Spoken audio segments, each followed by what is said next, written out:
ভাৰতবৰ্ষতে বাওঁপন্থী দলবিলাকে গৃহমন্ত্ৰী অনিমেষ চাহৰ পদত্যাগ দাবী কৰি পেলাই এই ধৰ্ণা কাৰ্যসূচী কৰিছে।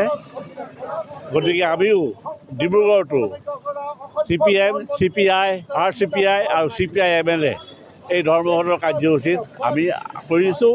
এতিয়া ডেপুটি কমিশ্যনাৰ আহিছে, ডেপুটি কমিশ্যনাৰ প্ৰতিনিধি আমি এখন মেমৰেণ্ডাম ছাবমিট কৰিম। আৰু আমাৰ যি মূল দাবীটো হৈছে সেই দাবীটো হ'ল গৃহমন্ত্ৰীয়ে পদত্যাগ কৰিব লাগে। আপোনালোকে জানে ডক্টৰ B.R. আম্বেদকাৰ যি মনু সংহিতাৰ কথা কৈছিলে, তেওঁ মনু সংহিতা পঢ়িছিলে আৰু কৈছিলে যে মনু সংহিতা হিন্দুত্বৰ উচ্চ বৰ্ণৰ মানুহৰ বাহিৰে কাকো ৰক্ষা নকৰে। গতিকে আমি মনু সংহিতা তেওঁ জ্বলাই দিছিলে 1927 চনত আৰু 1956 চনত তেওঁ হিন্দুৰ পৰা বৌদ্ধ ধৰ্ম হৈ গৈছিল।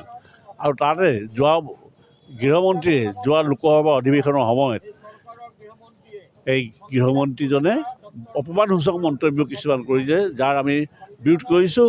আৰু আমি কৈছোঁ যে এই সংবিধান প্ৰণেতাৰ বিৰুদ্ধে এই ধৰণৰ কথা বতৰা কোৱা, অপমানজনক কথা বতৰা কোৱা অমিত শ্বাহে পদত্যাগ কৰিব লাগে।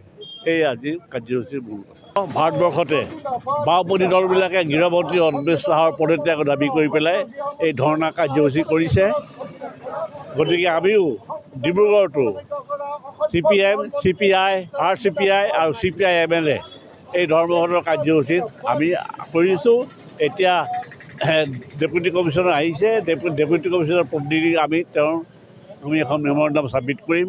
আৰু আমাৰ যি মূল দাবীটো হৈছে সেই দাবীটো হ'ল গৃহমন্ত্ৰীয়ে পদত্যাগ কৰিব লাগে। আপোনালোকে জানে ডক্টৰ B.R. আম্বেদকাৰ যি মনু সংহিতাৰ কথা কৈছিলে, তেওঁ মনু সংহিতা পঢ়িছিলে আৰু কৈছিলে যে মনু সংহিতা হিন্দুত্বৰ উচ্চ বৰ্ণৰ মানুহৰ বাহিৰে কাকো ৰক্ষা নকৰে। গতিকে আমি মনু সংহিতা তেওঁ জ্বলাই দিছিলে 1927 চনত আৰু 1956 চনত তেওঁ হিন্দুৰ পৰা বৌদ্ধ ধৰ্ম হৈ গৈছিল। আৰু তাতে গৃহমন্ত্ৰীয়ে যোৱা লোকসভা অধিৱেশনৰ সময়ত এই গৃহমন্ত্ৰীজনে অপমানসূচক মন্তব্য কিছুমান কৰিছে, যাৰ আমি বিৰোধ কৰিছোঁ। আৰু আমি কৈছোঁ যে এই সংবিধান প্ৰণেতাৰ বিৰুদ্ধে এই ধৰণৰ কথা বতৰা কোৱা, অপমানজনক কথা বতৰা কোৱা অমিত শ্বাহে পদত্যাগ কৰিব লাগে। এই আজি কাৰ্যসূচীৰ মূল কথা। ভাৰতবৰ্ষতে বাওঁপন্থী দলবিলাকে গৃহমন্ত্ৰী অনিমেষ চাহৰ পদত্যাগ দাবী কৰি পেলাই এই ধৰ্ণা কাৰ্যসূচী কৰিছে।